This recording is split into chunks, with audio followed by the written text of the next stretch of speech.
Hey, what's cracking everyone? My name is Ryan, and today I want to share a different kind of video with you as I did a review of the Forte ears Macbeth. Actually, we, as in Bri, if she was standing here next to me, we both did a review of the Macbeth. We did it during a live stream, but I've decided to clip that part of the live stream and turn this into a video so that you guys can check out our full thoughts and opinions on the Forte ears Macbeth. And so with that, guys, let's check it out. And should have zoomed in all of its glory here. But this is the Forte ears Macbeth.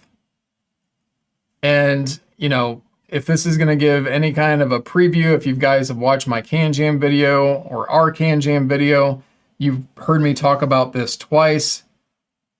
Holy cow. This is an incredible, incredible IEM. And I don't have it hooked up to the cable right now simply because I wanted to be able to handle this without dangling up with a cable. But yeah, just an incredible IEM, and you're about to hear, you know, the actual review portion of this talking about why we both think this is so incredible. So yeah, let me flip to my notes here. And so here's how we're going to do this to kind of lay this out, guys. Let me flip back. So basically, Bri is going to talk about, you know, her sound impressions and everything of the Macbeth. I will take you through some of the build and technical things of it. We're both going to talk about build a little bit, but once we get to sound, then I'm really going to let Bri give her impressions a lot, because I know you guys are curious to hear what you have to say and give my voice a rest as we go through that.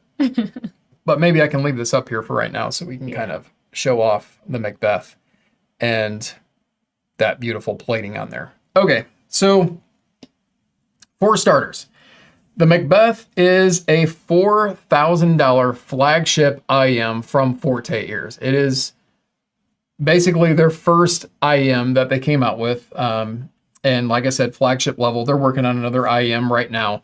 Forte ears kind of works with ELATEC quite a bit with cables. So if you're familiar with ELATEC, they make some really high-end cables and some really quality cables and put them in boxes like this that are just like pieces of art, which is really, really cool that ELATEC does. I mean, here's like a ELATEC cable pouch. I mean, it's no joke, guys, like some impressive stuff. Yeah, so the Macbeth is $4,000.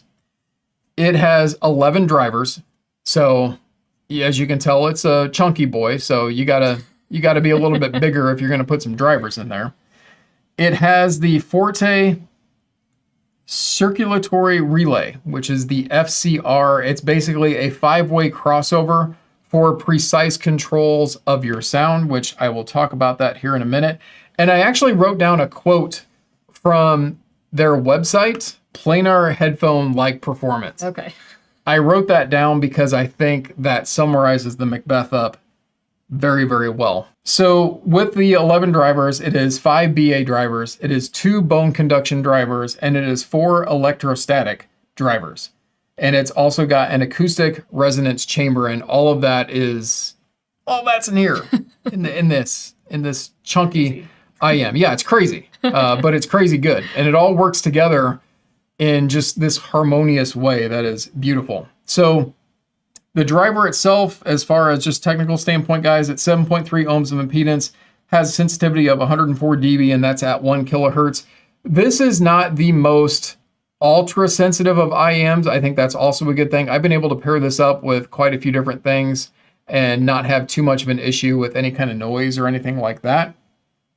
And then the shell on this, it's a 3D printed resin shell, but it's a rhodium-plated copper faceplate. And let me see how close I can get to this camera above me, if I can figure out my hand here. But focus. Yeah, maybe.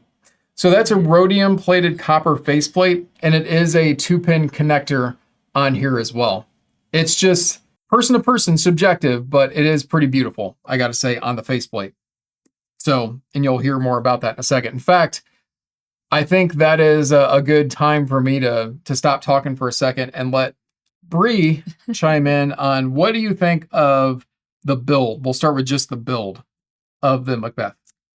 So the build of it, I would say, is it's big for my ears. I mean, we talk about how Right. small my ears are. So of course it's fairly big for my ears. I know fitting though, I use the small Baroque tips, and it fits very well. It seals very well. And I get a good listen for a while. I think depending on, how long I have them in, and if the kids are bugging me and I'm pulling them in and out, eventually that my ears do get sore. But in all honesty, it's hard to find IEMs that fit my ears and don't hurt me. So they're just small. So so overall, yeah, the build of it, it's big, but it works. I actually enjoy them so much that I don't mind a little pain. And then what would you say about the design of these? Yeah, so this is where, okay, I'm a little torn because initially when I first saw the design, I wasn't a huge fan. I thought they were a little bit gaudy. They felt a little plasticky to me, but like you said, it's not a plastic. It's rhodium and everything. So, but seeing the professional photos of them, they actually look beautiful, and I can appreciate their uniqueness. I love that they're recognizable. If someone knows what a Macbeth looks like and sees them in your ear, they know it's a Macbeth. So I do appreciate that detail to them because I'm pretty picky and I don't really like IEMs that look boring. So I appreciate that they're detailed and everything. But initially I did think they were maybe just a little too gaudy. So I did not mention this part, which I should have, guys. This is the cable that you get with the Macbeth. It is a beautiful Elitech cable. And I say that wholeheartedly. I do think this cable is beautiful. Elitech I haven't seen anything that they've done that's not beautiful when it comes to the accessories. So I didn't mention the cable, and that's a miss on my part because I should have. So this cable is custom made for the Macbeth. So I thought this was kind of like a Raphael cable, which is what I have, but it's not. It's a little bit darker, and it was custom made, as I said. It is a 26 gauge OCC copper. It's a Litz cable, 4-wire pure stranded design, and again, custom made for the Macbeth itself. And you know, the loops that goes into the Macbeth, they have kind of a clear texture on there for the loops that you're going to see here, the left and right. You'll see it's got the beautiful barrel design on here. Now there's no neck adjustment on this cable at all. That is what it is there. And then it does terminate to a balanced connection. So very dongle friendly, of course, when it comes to that standpoint. And the other thing I like about this cable, just like a lot of the Elitech cables I've had, is, you know, it's something that you can kind of roll up and leave sit flat, and it just does it. It stays. So there's no issues with that from the cable standpoint. And it's a really good accessory. Now, this is a demo unit. I don't know if you've seen that, as I've kind of shown some footage of this, but it even says demo unit on it. They let me take this with me from New York Hand Jam, which, let me rewind back and say thank you to Forte Ears so much for letting me do that, because they didn't have to. They could have had me wait for them to send me one, but he said, go ahead and take this with you. And literally, that's what I got. I got the Macbeth here, along with the cable that I took with me on the flight home and got to listen to for a long time. So that was really cool of them to let me do that. But this comes with a beautiful accessory package. And I'm going to try to bring up the site again if it's going to let me. And for some reason, there it goes. Okay, so let me walk you through some images of this. So this looks a lot better than what you're seeing on the table here, because these are professional photos, of course. But this just gives you an idea of the Macbeth and the cable that's involved with it. And some of these in the picture here are some of the accessories that you get with the Macbeth. So you get a set of Baroque tips, which actually that is the tips that is on this. These are, Bri and I both have Baroque tips.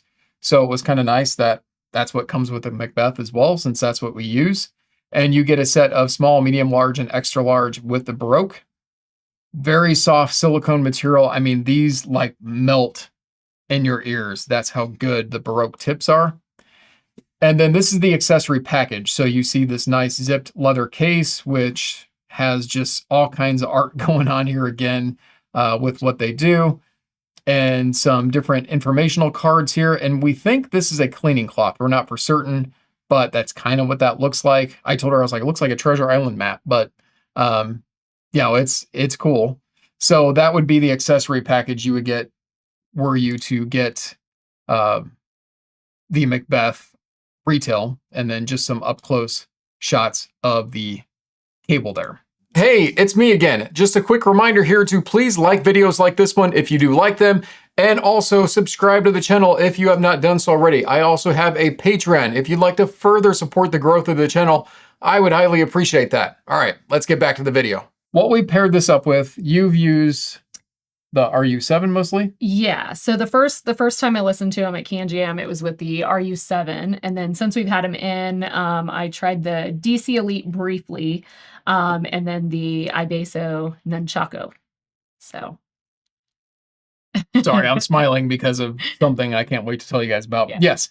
So, and then I've used this with mostly the DC Elite, and I found the DC Elite to be just everything I needed. So I honestly haven't really listened to anything else with the Macbeth except for the DC Elite, because it brought everything out of this IEM that I wanted. So that was the pairing of choice that I had. And then from there, I'll kind of tell you the sound profile of what I picked up with the Macbeth. I will tell you that this has a very good extension of bass response, but it is not elevated. So there's no hump in the lower end of the bass region at all, but it again is just that linear extension so that it's going to be heard, it's going to be felt, especially the bone conduction driver. It's going to sound very good for your bass response, but it's not overly done. And I think it's tasteful bass response as well. Mid-range is just a knock it out of the park standout feature of the Macbeth. A lot of things are, but that mid-range is just so good. The timbre accuracy, the fullness of mid-range, how every instrument just has precise natures to it. And then as we get into the upper mid-range, when we're talking about the presence region, and then even into the treble when we talk about clarity region, I mean, this thing is phenomenal for vocals. It is. And I know she would agree with that. Yes. But it absolutely is. And then with treble, it kind of rounds out with some sparkle. And I had never found this IEM to be bright, except for a couple of cases that I'll talk about, and I think you might even have some examples of that too. But I've never found this to be bright for me, but I've definitely found it to give that sparkle. And it's interesting because it has electrostat drivers in here, and that's how I hear it. Because electrostat, E-stats, if you've heard headphones and things that are E-stats, they're very detailed, but not necessarily all of them are going to be stabby, and that's kind of what I pick up with this. And what's also interesting about the sound profile of the Macbeth is that it's not using any dynamic drivers at all in here. And if you're somebody like me, honestly, that likes dynamic drivers and their IEMs, I was shocked that I like this so much, because your Alba, Meze Alba, is a single dynamic driver IEM. You love the Alba. I do. I have heard some IEMs that are mostly BA drivers like this, and it's unflattering to me. It has that BA bass, it has that BA driver mid-range, that kind of, I don't want to say unnatural, but just a different way of how it presents instruments with BA drivers. This does not do that. And I have some theories behind that, but that's, would you agree? I mean, that's kind of my... Yeah. I love how, I mean, obviously you're the expert. I'm not an expert. Go ahead and call me that. That's fine. Well, I mean, I love the all the details and explanation that you give, because my things are much simpler. But yeah, I mean, I love just the smoothness. I love how crisp and clear the vocals are. Like I said in our Cayin Jam video, listening to some very singer-songwriter vocal focused music, everything's so still behind it. It's just incredible. So yeah. Yeah, I mean, honestly, like she said there, I mean, the clarity is very, very good with this. Sorry, I'm getting my track examples out here so I can talk about those. And I know you probably have some track examples. So I'm going to stop talking for a minute here and let you go ahead with, what do you have for some track examples with the Macbeth? Okay, so going off of the, well, I'll just give them all, but One of them, and this is a song that's been out for some years, but it's a song called Gravity by Sarah Bareilles. But it's the live version at the Variety Playhouse. So that version of it with the Macbeth was it was so beautiful, so incredible. There's also the song Indigo by Sam Barber. He's more of it's singer-songwriter, but lots of emotion in that song. And then I have a song. Now, this one's like a Christian group. The song is Fighter, I'm Not Afraid. And that's by Plum. So that was just a really powerful, incredible song. And then the next one, I don't know if I should wait for the next one for when we talk about. Oh, okay. Yeah. Yeah, that's fine. So, I mean, I think what I picked up of what you were talking about there was a lot of vocal things. Yes. A lot of stage presence things. Yes. Because what I think about the Macbeth as well is that it's not necessarily that IEMs for me are really hard to have big, wide stage because just the physics of it, being shoved in your ears. It's like, how can something have stage if it's like shoved inside your ears? But it perceives space very well.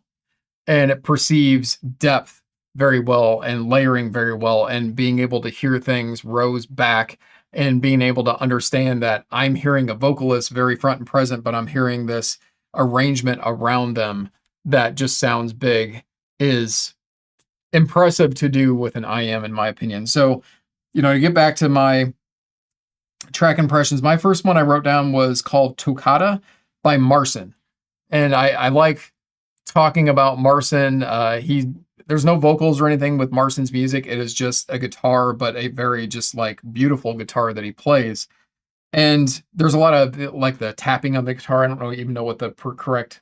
Did you just call it tapping? I don't know, but I think you know what I mean when I'm saying like tapping. I don't know if guitar. there's a technical. Does a lot of that while he's playing. The reason why I brought that up was I feel the texture of the strings when he plays the instrument listening to the Macbeth. It has this incredible, precise detail that is not unnatural because sometimes with like planar magnetic headphones and things, it can sound so clean and detailed that it just sounds fake. And I don't feel like the Macbeth sounds fake. I just think it sounds surgical and it just sounds like you're getting every ounce of, audio fidelity that you possibly can out of it. And the reverberation around you. So when I was talking about the taps that he does on his guitar, it was like this tap, tap, tap, tap, but you hear it like kind of echoing around. I'm like, that's incredible to be able to actually hear that part of it as well, because I didn't pick that up in other music. And then another one I had was Dance for Me Wallace by Abel Korzeniowski. Now this one has a beautiful piano, and this one is one that I actually do like listening to for an orchestral type arrangement because it mixes a piano with an orchestra. The piano is very like center stage in front and you hear the keys and it's being played beautifully. And the orchestra comes in around it and just kind of engulfs the piano without swallowing it up so you don't hear it at all. And you hear there's one point where there's like a solo violin. There's another point where there's like a solo cello, and everything gets its time and gets its due, and nothing seems like it overtakes the other. So instrument separation, detailing, along with just having that spaciousness, and again, just depth of field was also another thing I wrote down. The Macbeth showcases that so extremely very well. So those are my two track examples. I knew you had some. I didn't want to write down a whole ton. But the one thing that we both did that I was like, I told Bri right away, you got to check this out. This here is the Nunchaku. And I will be doing a review of this very soon because I've had it in for about a week. But one of the first things I did with this, because this is a tube dongle, I listened to a bass test track with the Macbeth with an Nunchaku. And then I went to Bri and I was like, you got to check this out and try this with the Macbeth. And why don't you tell everybody, what you thought of that? Yeah, no, it was incredible. Because the one thing when I tried it at Can Jam, I knew that it maybe wasn't quite bassy. I don't know how to just. So I'm sorry, I'm not to interrupt you, but one thing I want to say to kind of give some context to that. So you and I both listened to the Moses, the Hercules audio Moses, right before the Macbeth. Yeah. And the Moses has a very just big bass response, not like a bass cannon, but it's got a big bass response. Yeah. And then when you go to the Macbeth, that's that comparison that you're probably right. It was just having that initial like go from one right to the other, and so Right. it felt like it was a little lighter, but like not anything that I would knock it for. It still had great bass to it. It's just that was noticeable going from one to the next. So with the nunchuck, I know it's gonna mess that. Nunchaku. Okay. I'm probably saying it wrong too. It right. Oh my gosh, it was so incredible. Like and I'm just gonna throw out my song recommendation for it because I listened to the song, and I don't know how popular this artist is, but his name is Shea Zamora, and it was the song Pretty Little Devil. And it's just a powerful song about a guy just saying this girl is so deceitful and she's a liar and she's this and that. And it's got so much bass and just some stuff in it. And on this, it was just exciting. It was punchy. It was like you're in the song, like you're angry at this girl too, and you're just feeling the music. So it was an incredible pairing. I think this is a good example of what bone conduction drivers can accomplish when paired up with the acoustic chamber. It was, I was like, where did this come from? I remember saying that. I was like, is this the same IEM? But yeah, I mean, seriously, guys, if you have a Macbeth, okay, if you paid $4,000 for the Macbeth, or if you paid $8,000 because you got the upgraded cable that they're sold out of, which I didn't even mention that because, yeah, I just didn't. But if you have this IEM that won't focus now, get this. I don't normally say that on this channel, and I say that, lightheartedly because I'm not telling you go buy this, but I'm saying seriously, try this pairing if you can. It's magical. It is.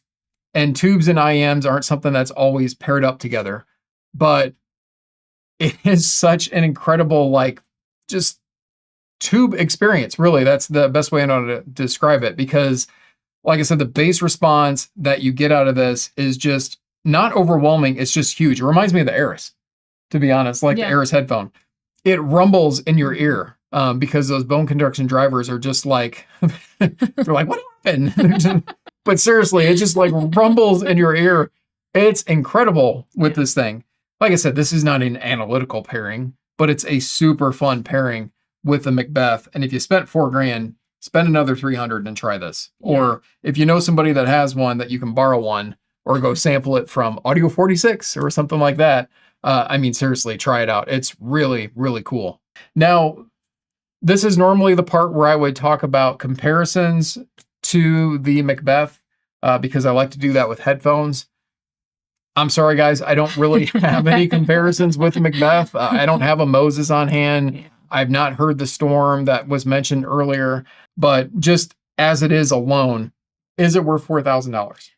Yeah, I mean, I think so. I mean, so I would like for it to be cheaper. I really would. I wish it was cheaper, but it's worth. If this wasn't alive and we were doing this as a video, I would roll back a tape from the first year I got in this hobby, and I remember saying something like that to you, and you're like, I would never pay $4,000 for any headphone. I mean, to be fair, I'm not going to spend $4,000, but it's so incredible that I'm so sad that we have to send it back. Yeah. Yeah, no, I know. And she legit is sad to send it back. That is no lie there, guys. So here's what I will say about $4,000 for this, because I know people that are not into IEMs are going to look at this and be like, no, I can get $800 out of something, the Legion that I thought was so good. But here's what I'll say to that. The experience I have listening to the Macbeth is the exact same experience I had when I listened to the Imanis. It is. Yeah. I mean, and that is not a lie. When I sat down at Can Jam with the Imanis, that's a $9,000 headphone. It was an experience in itself, and this is an experience in itself. And we get to do that at home here and listen to it. It's really cool. Yeah. So, and I mean, again, audio is very subjective. I get that. So subjectively for the two of us, this is worth the $4,000 when I compare it to something like another top of the line headphone, like I said, with the Imanis. And yeah, absolutely. When I think of this compared to something like a Meze Elite, now I'd take this over a Meze Elite. Meze Elite's $4,000 for a planar magnetic headphone, and I don't get the excitement and just the emotional experience that I get with a Macbeth out of the Meze Elite. So there you go for a cross-world comparison there of what I would consider. So, Yeah.